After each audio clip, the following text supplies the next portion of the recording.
Kalau kekuasaan masih banyak, kita akan makmur. Maka dikerjakanlah semua kekuasaan itu. Apa yang terjadi? Bukan makmur yang datang, bangkrut daerah. Kenapa bangkrut? Karena setiap perusahaan akan minta kantor. Setiap kantor minta pegawai, setiap pegawai minta seragam, minta gaji, minta tunjangan, minta meja, minta posisi. Habis tanpa mereka. Itu yang terjadi. Ya, kalau saya tunjukkan, ya karena waktunya terbatas, saya ilustrasi aja. Dari 100% APBD, 50% itu gaji PNS, gaji PNS. Ya, belum dia DPRD, belum dia kepala daerah, belum dia distrik, perform ke atas komputer. Tambah itu, tambah 20%. Maka hari ini saya bicara 70% APBD habis untuk ongkos tukang. Bukan apa, tukang memakmurkan rakyat. Siapa tukang itu? Kepala daerah, dia apa PNS. Maka rakyat dapat cuma 30%. Bukan kemakmuran datang sekolah umum, jalan usaha, motor, pasar PCA ini. Jadi langkah pertama memilih usaha pun salah. Ya. Jadi otonomi luas ibarat warung padang, dikasihkan tukang satu jenis makanan. Apakah kita makan semuanya? Tukang warung senang makan aja kan semua. Ketika kita makan semua, ya, yang terjadi apa? Uang habis, kolesterol datang. Yang terjadi. Ya.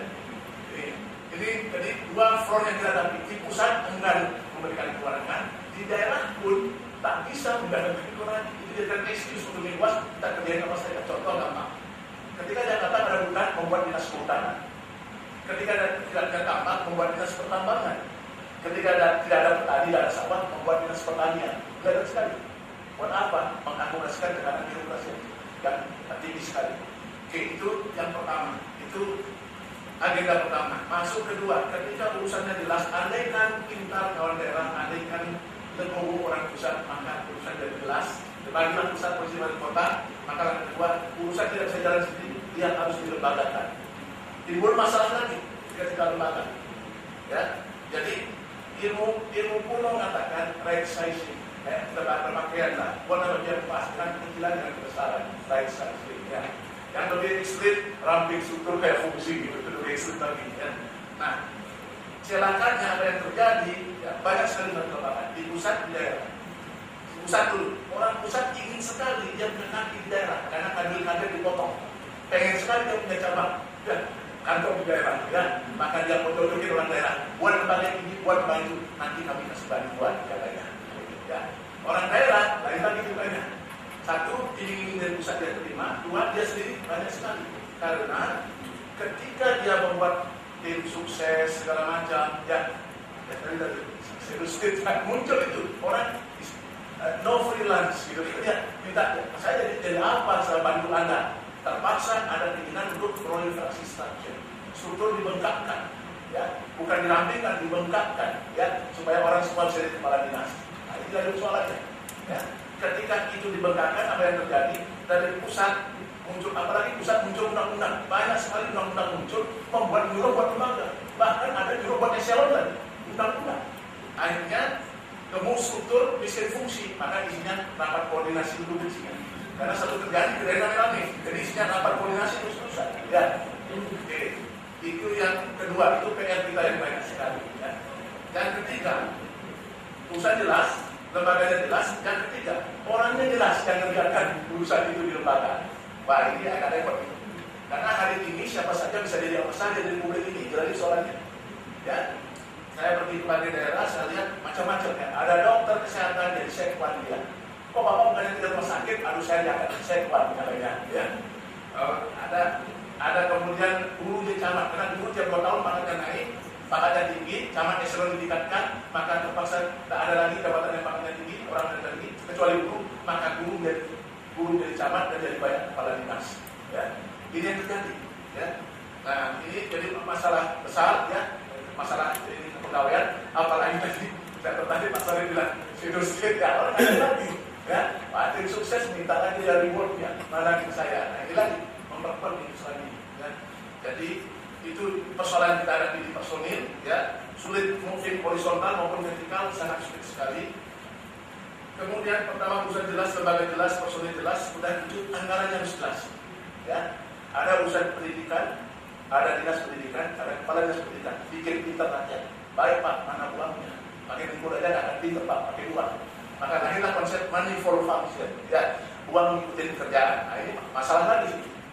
Ya, ketika menganggarkan, ya penganggaran itu sekarang kita bisa exercise. Nah, 70% ongkos tukang.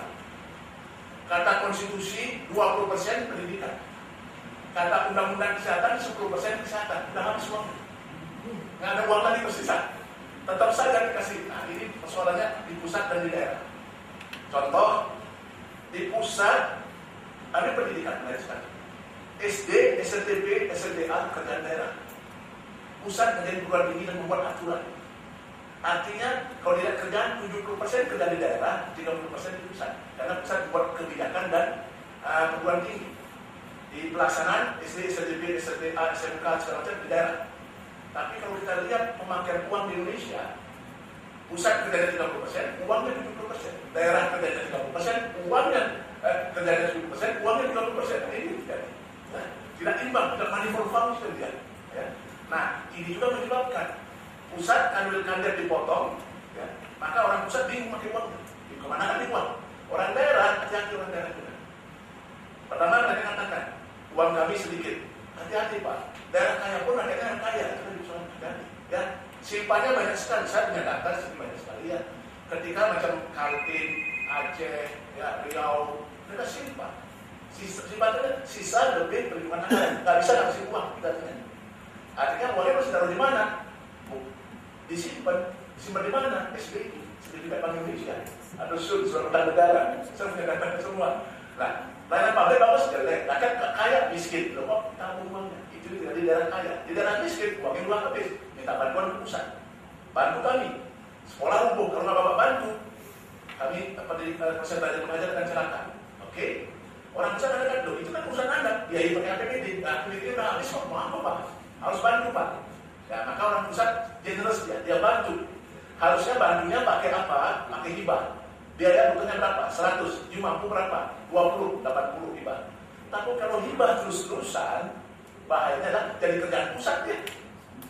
Maka nggak bisa hibah terus-terusan. Maka ada konsep DAK, dana alokasi khusus. Bukunya berapa? 100. Anda punya uang berapa? 10, 90 ya. Ini untuk ini, untuk ini. Itu seharusnya. Senyatanya orang pusat, oke saya bantu ini dengan dana dekon. Kok dekon Pak? Dekon kan tidak pusat dengan gubernur. Oke, nggak mau dekon, TP, tugas bantuan. Oh, TP kan tugas pusat dibantu oleh daerah. Oh, kalau nggak mau dekon dan TP, Anda nggak dapat katanya. Orang daerah pragmatis lagi. Dibandingkan Anda dapat, suka-suka Bapak lah mau ikut dekon, TP, suka-suka Bapak. Yang penting dapat uang saya. Akhirnya datang BPK meriksa, disclaimer dua-duanya. Kan gitu ya. Jadi di keuangan banyak sekali persoalan. Belum dari di cost center, revenue center ya. Dari high cost ekonomi, revenue center, di cost centernya alokasi keuangannya. Nah itu mungkin dari tadi katakan satu image-nya yang muncul. Nah terus itu keuangan ya. Ini banyak sekali agenda harus diselesaikan di keuangan. Terus kemudian, nah ini di perwakilan. Atau misalnya jelas, dua di lembaga jelas, tidak ada orang yang jelas dari urusan itu. Kemudian anggarannya jelas. Kelima, yang menolak ini siapa sih? Rakyat nggak bisa rencana rame-rame. Maka dia pilih DPRD, pilih kepala daerah, pilih pilkada. Nah, ini macam-macam lah. Tadi sudah disinggung berbagai masalah pilkada. Tapi yang saya ingin lihat relasinya. Kalau saya kepala daerah, paling sedikit saya di backup oleh 25 eselon 2. Sekda, Bapeda, kepala dinas dan seterusnya. Kalau ada DPRD yang backup siapa sih? Paling satu, sekwan saja. Ya. Jadi ibaratnya kalau saya backup Pak Tyson, Anda DPRD di backup oleh PSPK. Karena tidak level of playing field. Ya. Makanya harus sewa tenaga ahli. Maka Undang-Undang 2029 kasus itu sewa tenaga ahli berseimbang. Sering dikatakan, oh anggaran nggak ada, gitu lagi. Eksekutif kan pinter, oh anggarannya nggak ada.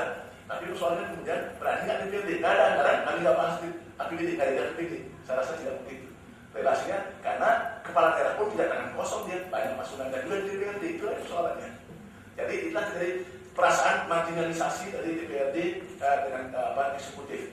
Dan juga memang ini banyak sekali persoalan yang masalah DPRD ya. Maaf aja kalau saya boleh katakan, kalau DPRD sering konsultasi lebih kepada persoalan protokoler mereka. Tunjangan saya berapa, hak saya apa, tunjangan rumah bagaimana. Tidak ada cerita memakmurkan rakyat bagaimana, tidak ada yang cerita itu. Ya, lebih ke urusan-urusan protokoler ini. Ya baru segitulah mampunya kita. Ya. Nah kemudian urusan jelas, lembaga jelas, dikasih orang yang jelas, dikasih anggaran yang jelas, dikelola kepala daerah dengan DPD dengan prinsip check and balances. Semuanya menghasilkan apa sih? Kemakmuran. Kemakmuran apa sih? Education, pelayanan.